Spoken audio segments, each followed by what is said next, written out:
अस्सलाम वालेकुम everyone, welcome back to the channel. This is Mohammad Hammad. इस चैनल पे मैं पाकिस्तान स्टॉक एक्सचेंज से रिलेटेड डिस्कशन करता हूँ। मेरे जो रिसर्च आइडियाज़ होते हैं वो शेयर करने की कोशिश करता हूँ। जो व्हाट्सएप ग्रुप में मेरे पास रिक्वेस्ट आते हैं स्टॉक्स की, उनको भी टेक्निकली रिव्यू करता हूँ। और जो भी जो है क्वेश्चंस होते हैं या डाउट्स होते हैं ग्रुप मेंबर्स के, उनको भी मैं कोशिश करता हूँ कि इस प्लेटफॉर्म से जो है उनको आंसर करने की कोशिश करूँ। तो अभी फरूख साहब का एक क्वेश्चन था कि is it good time to average out Fauji fertilizer company. क्या उसमें जो है वो हम जो है वो उसकी एवरेज कॉस्ट कर सकते हैं या नहीं कर सकते। तो ये कॉन्सेप्ट क्या है उनका, बेसिकली क्वेश्चन ये था कि उनको इसकी समझ नहीं आती कि हाउ हाउ दिस हैपन्स। तो I thought to make this quick case study on the Fauji fertilizer के स्पेसिफिक केस ये है कि 600 रुपए से ऊपर की बाइंग है। तो क्या अभी इसको एवरेज करना जो है वो दुरुस्त होगा या नहीं होगा। जस्ट डिस्क्लेमर, ये कोई इन्वेस्टमेंट एडवाइस नहीं है, ये एक कंसेप्चुअल वीडियो है ताकि आपको मैकेनिक्स समझ आ जाए कि प्राइस में जो आप पोजीशन ले रहे होते हैं किसी स्पेसिफिक पॉइंट इन टाइम पे, तो वो कैसे काम करती है। तो पहले जो है वो देखेंगे कि हमारे पास जो है वो करंट सिचुएशन बनती क्या है, कहाँ पे हमारे पास जो है वो अपॉर्चुनिटीज बन सकती हैं, या 600 से ऊपर की बाइंग जो है वो कहाँ पे हुई होगी। तो ये मेरे पास प्राइस का डेटा है। अगर हम इसको फिल्टर आउट करें आपके 600 से ऊपर की सिचुएशन पे, तो करीब कोई जो है आपके 7 दिन ऐसे थे जहां पे प्राइस जो है वो 600 से ऊपर थी। अवर बॉट की टेरिटरी में यहाँ पे अगर हम देखें तो 4 दिन प्राइस रही, उसके बाद जो है ये 600 से मूव हुई थी, 601 602 से, और बड़े जो है ना इसमें मूवमेंट आई थी। तो ये 7 दिन जो है यहाँ पे प्राइस 600 से ऊपर मूव हुई। तो for the ease of use जो है अगर हम इस प्राइस का एवरेज लें तो वो 634 रुपये 88 पैसे बनता है। हम अज्यूम ये करके चलते हैं कि जो बाइंग हुई होगी वो 634 रुपये 88 पैसे पे जो है ट्रेडर या इन्वेस्टर जो है उसने 634 रुपये 88 पैसे पे बाइंग की। तो और दूसरी एजम्पशन ये है कि 1 लाख रुपए की इन्वेस्टमेंट थी। अभी अगर करंट मार्केट प्राइस देखें तो 513 रुपये 19 पैसे चल रही है। अगर ROI कैलकुलेट इसका जब हम करेंगे तो ये 19% का लॉस बनता है इस लाख रुपए की पोजीशन पे, जो कि 19,167.4 रुपीज बनता है। नो, अगर हम देखें तो एक जो इम्पोर्टेंट सपोर्ट लेवल है उस चार्ट पे भी हम डिस्कस कर लेंगे जब मैं ये डिस्कस करूंगा कि एवरेज अप करना है, एवरेज डाउन नहीं करना। तो बट अभी जो है for the ease of use, अभी इसका जो इसने स्टॉक ने फौजी फर्टिलाइजर ने कुछ सपोर्ट और क्रिटिकल एरियाज को रिक्लेम कर लिया है, जिसका मतलब यह है कि इसमें पॉजिटिव मोमेंटम जो है वो एटलीस्ट जनरेट होना यहाँ से स्टार्ट हो जाएगा। नाउ लेट्स सी कि हम इस पोजीशन में कैसे जो है वो मजीद जो है वो इन्वेस्टमेंट करके अपनी एवरेज प्राइस को नीचे लाएंगे, और कब जाके ये प्रॉफिटेबल होगी। तो अभी करंटली जैसा कि मैंने मेंशन किया, अभी प्राइस जो हमारे पास चल रही है वो 513 है, और जो असम्पशन है वो ये है कि 634 रुपए पे आपकी ये पोजीशन जो है वो ये एंट्री हुई है। तो लेट्स डू क्विक एनालिसिस कि ये एवरेज जो है जब इस पोजीशन में हम ऐड करेंगे तो कहाँ पे जाके ये जो है पोजीशन हमारी ऐड होके आपका प्रॉफिटेबल बन जाएगी। सो लेट्स से कि at the current market price इसमें 10,000 रुपया जो है वो ऐड किया जाता है। So we add 10,000 rupees more into this position at this current market price, जो कि 513 रुपये 19 पैसे है। तो इससे हमारे पास जो नंबर ऑफ शेयर्स निकल के आएंगे that would be your 19 shares. तो आपने 19 शेयर्स जो है वो 10,000 रुपए के इसके ले लिए। अब हुआ क्या कि 513 रुपए थी, और ये भी 513 पे जब आ जाती है, इसको भी हम ले आते हैं, तो हमारे पास इस पोजीशन में कोई एडिशन जो है वो चेंज नहीं हुआ, नथिंग चेंजेस। अब नेक्स्ट असम्पशन ये है कि प्राइस इसकी मजीद अपवर्ड मूव करती है, और आप इसमें मजीद जो है एडिशन करते हैं 10,000 का एट द प्राइस ऑफ से फॉर एग्जांपल 522, और नंबर ऑफ शेयर्स जो आपके पास आएंगे वो आपके बन जाएंगे 19 अगेन 19 शेयर्स आपने ऐड कर दिए मजीद 522 के रेट पे। अब जब ये रेट 522 हुआ तो ऑब्वियसली ये दोनों इसका लॉस कम हो जाएगा और ये प्रॉफिट में चली जाएगी। अभी यहाँ पे 19,000 के करीब लॉस है हमारा। तो अभी करंट मार्केट प्राइस जो अजम्पशन है कि वो इंक्रीज हो रही है तो 522 हो जाएगी। तो यहाँ पे हम इसको 522 ले आएंगे। ठीक हो गया जी। इसका रेट भी करंट मार्केट प्राइस जो है वो 522 हो जाएगी और ये भी 522 हो जाएगी। नाउ आपने ये जो एंट्री ली 10,000 की ये प्रॉफिटेबल हो गई है ऑलरेडी। ये 171 रुपये कमा चुकी है, 2% इसका प्रॉफिट हो चुका है। Now the important thing is कि अगर आप यहाँ देखें तो यहाँ पे कुछ 19% का पहले लॉस था, वो चेंज होके 1% लॉस कम हुआ है और ये पोजीशन जो है ये 2% का प्रॉफिट लेके आई है। मूविंग फॉरवर्ड हम मजीद इसमें अगर 10,000 ऐड करते हैं और हम अजम्पशन लेते हैं कि अभी करंट मार्केट प्राइस जो है वो इसकी 550 हो गई है। अब 550 पे हमारे पास कितने शेयर्स आएंगे 18।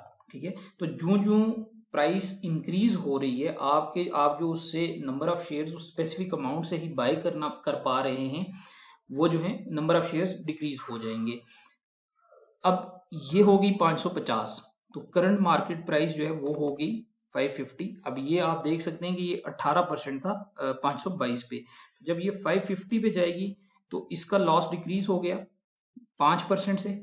ठीक है, ये 13% होगी और ये वाली जो पोजीशन है जो 2% के प्रॉफिट पे खड़ी है ये जब 550 होगी तो 2% से उठ के ये 5% ऊपर चली जाएगी, ये 7% प्रॉफिट में चली जाएगी। 717 रुपए ये प्रॉफिट बना के आ गई है।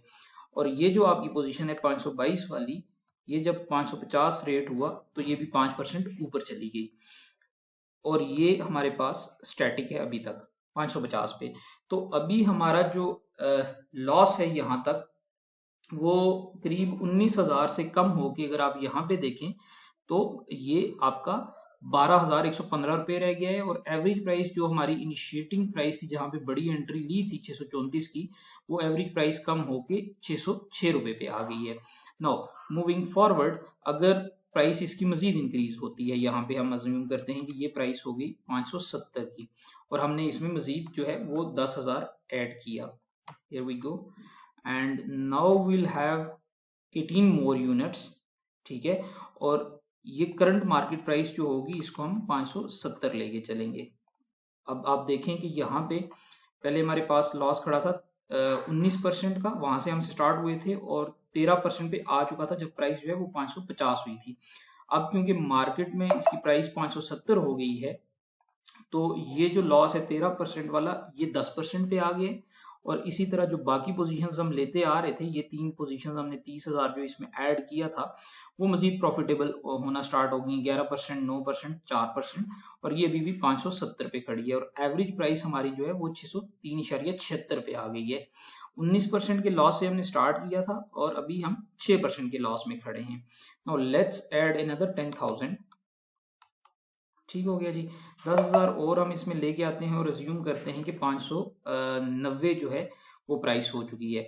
अब अगेन पहले हम जो है 18 शेयर्स ले पा रहे थे, अब प्राइस क्योंकि इंक्रीज हुई है, अमाउंट स्टैटिक है तो 17 शेयर्स हमारे पास आए हैं।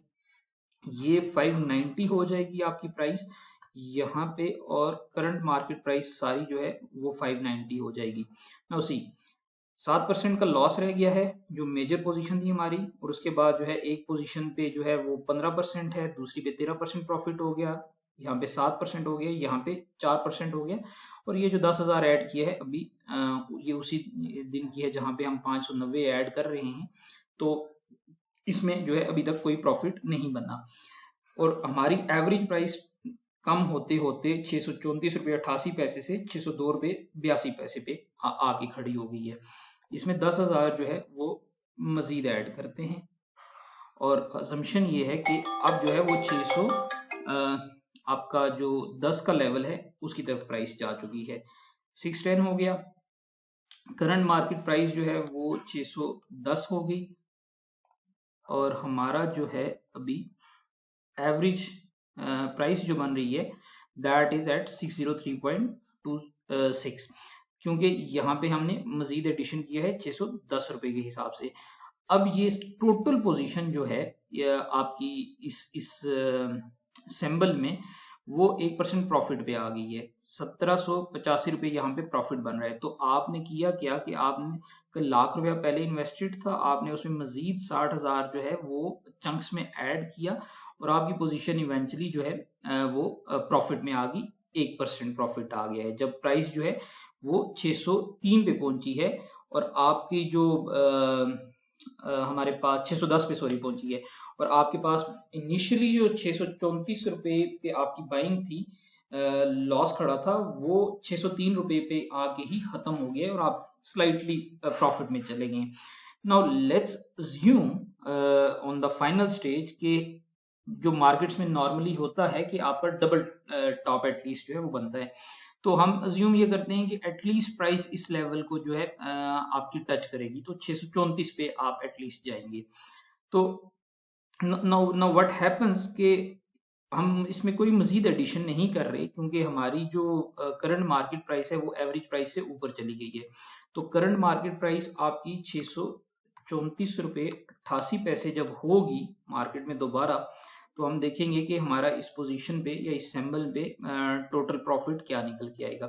634 आपका जो है वो करंट मार्केट प्राइस चल रही है, तो इस पोजीशन का आपका जो लॉस था वो जीरो हो गया, ये ब्रेक इवन में चली गई है, ठीक है। और इसके बाद जो आपने 60,000 रुपया इसमें ऐड किया था उसमें पोजीशन आपको एक 24% लेके आ रही है, एक 22, 15, 11, 8 और 4, ठीक हो गया। तो ये फाइनल जो है वो आपका जो है वो 5% का ROI की पोजीशन लेके आ रही है।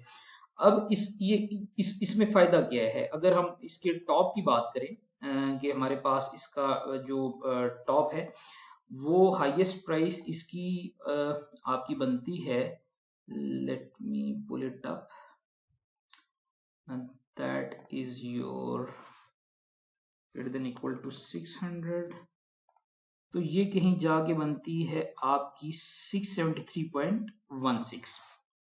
नाउ सी, अगर हम अज्यूम कर लें कि ये प्राइस ये जो अपर बैंड है इसकी एवरेज की तरफ जाएगी, तो ये बनता है 659.78, 660 इसको कंसिडर कर लेते हैं। तो अगर हम 660 का अजम्पशन लेके चलेंगे ये एटलीस्ट जो है उस अपर बैंड की एवरेज की तरफ जाएगी, तो 660 की प्राइस जो है वो पहली आपकी जो बड़ी पोजीशन है उस पर 4% लेके आएगी। लेकिन अगर हम नीचे देखें तो ये आपका टोटल ROI जो है वो 9% कर देगी, सही। Now this is basically the concept of averaging. हमने 634 रुपये 88 पैसे पे पहली पोजीशन ली थी और फिर उसको एवरेज करते करते उसकी प्राइस जो है वो 603 पे ले आए हैं। जब प्राइस उसके उस लेवल के पास या उससे स्लाइटली ऊपर गई है तो हमारी जो नीचे से इन्वेस्टमेंट्स थी वो आपका ऊपर जो है वो प्रॉफिट लेके आ गए। अब इसमें एक इम्पॉर्टेंट चीज है, इम्पॉर्टेंट चीज ये है कि एवरेज करना कब है, तो जब भी प्राइस रिवर्सल दे दे, मतलब बियरिश चैनल से निकल आए और बुलिश जो है वो मोमेंटम स्टार्ट हो जाए, आप तभी उसमें जो है ना वो एवरेज कर सकते हैं। अब ये जो हमारे पास सिचुएशन है, अगर आप कंपेयर करें इसे यूनिटी के साथ, तो यूनिटी ने रिवर्सल नहीं दिखाया, आप उसे कब तक एवरेज करते, कितना एवरेज करते, ठीक है ना। कहीं भी वो आपको जो है वो रिस्पाइट उसमें नहीं मिल सकती क्योंकि उसमें रिवर्सल नहीं आया, कोई उसने क्रिटिकल जो है रेजिस्टेंस से ऊपर क्लोजिंग नहीं दी किसी भी इंस्टीट्यूशनल लाइन से, या कोई किसी भी कॉन्सेप्ट को आप लेके अगर टेक्निकल पर्सपेक्टिव से लेके चलें तो उसमें कोई बुलिशनेस नजर नहीं आई, तो एवरेज डाउन नहीं करता ना आपने। I always say do not catch a falling knife, एक गिरते हुए स्टॉक को एवरेज करना इज यूजलेस, वो आपके फंड्स जो हैं उसमें मजीद स्टॉक होते जाएंगे। लेकिन अगर एक स्टॉक ने वो नीचे आया है और उसने अपनी एक बेस बना के दोबारा किसी भी मेथडोलॉजी पे, मूविंग एवरेज पे, स्ट्रक्चर पे, स्टेटिस्टिकल मॉडल्स पे, कहीं से भी उसने जो है वो नंबर्स चेंज किए हैं अपने और एक जो है वो सपोर्ट लेके दोबारा ऊपर निकलना शुरू है, तो फिर आप उसमें एडिशनली एवरेज अप कर सकते हैं। आप उस पोजीशन में मजीद अपने जो है वो फंड्स ऐड करके अपनी एवरेज प्राइस नीचे ला के इवेंचुअली उसे ब्रेक इवन या उसमें से कुछ प्रॉफिट लेके जो है वो निकल सकते हैं। अब इम्पॉर्टेंट चीज क्या है, अगर हम ये पोजीशंस ऐड नहीं करेंगे, ठीक है, तो होगा क्या कि ये जो मूव हुई है 513 से 634 की, ये तो मिस हो जाएगी। सो टू कैच दिस गेन्स और दिस मूव, हमें जो है हम इसमें ऐड कर रहे हैं, क्योंकि अगर ये दोबारा बुलिश हो चुका है और ऑलरेडी हमारे पास पोजीशन है एंड वी आर कॉन्फिडेंट कि ये ऊपर जाएगा, तो then there is no point कि ये 513 से 634 का जो ये मूव बना रहा है इसे मिस किया जाए। So this is pretty much it, to the best of my knowledge मैंने कोशिश की है कि आपको एक्सप्लेन कर सकूं। Again this is not a buy और sell call, this is just मेरा केस स्टडी के चीजें मैकेनिक्स जो प्राइस के हैं वो कैसे आपको जो है वो हेल्प कर सकते हैं। सो या this is pretty much it, thank you so much for listening, have a good day.